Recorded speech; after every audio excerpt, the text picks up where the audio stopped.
রাজধানীর কারওয়ান বাজার থেকে ফার্মগেট পর্যন্ত প্রধান সড়কে দফায় দফায় সংঘর্ষের ঘটনা ঘটেছে। ত্রিমুখী সংঘর্ষে রণক্ষেত্রে পরিণত হয় এলাকাটি। কারওয়ান বাজারের সবশেষ পরিস্থিতি জানিয়েছেন আমাদের স্টাফ করেসপন্ডেন্ট নাজিবুর রহমান। এক দফা দাবিতে ছাত্র জনতার যে আন্দোলন, সেই আন্দোলনের রেশ কিন্তু রাজধানীর কারওয়ান বাজারেও আমরা দেখেছি। কারওয়ান বাজারে প্রায় ঘণ্টাব্যাপী সংঘর্ষ চলছে, ত্রিমুখী সংঘর্ষ বলা যায়।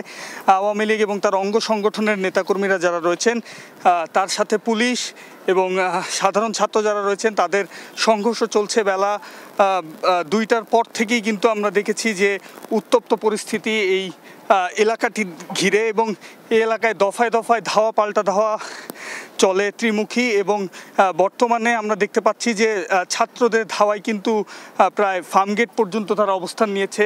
কারওয়ান বাজার থেকে এবং বাংলা মোটর থেকে যেই স্রোত ছাত্রদের আমরা দেখেছি, সেই স্রোত কিন্তু এখন প্রায় রাজধানীর ফার্মগেট পর্যন্ত ছড়িয়েছে। এবং ছাত্ররা শুরুতে এদিকে অগ্রসর হওয়ার পর কিন্তু পুলিশের বাধার মুখে পড়ে এবং রাবার বুলেট, সাউন্ড গ্রেনেড ছুড়ে একটা ভীতিকর পরিবেশ সৃষ্টি করে এই পুরো কারওয়ান বাজার এলাকায়। এবং এই কারওয়ান বাজার এলাকা থেকেই কিন্তু আমরা দেখেছি বিপুল সংঘর্ষ হয় তাদের মধ্যে।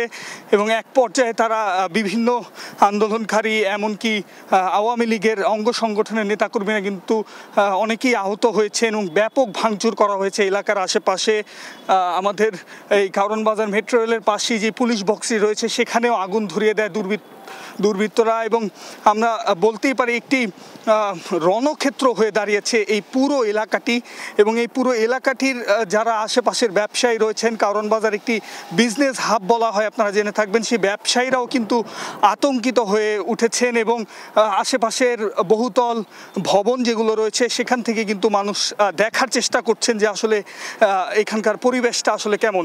তো এই পরিবেশটা পুরোটাই অনেকটাই উত্তপ্ত এবং ভয়াবহ একটি পরিস্থিতির মধ্য দিয়ে যাচ্ছে। ঘণ্টাব্যাপী যেই সংঘর্ষ সেটি চলছে।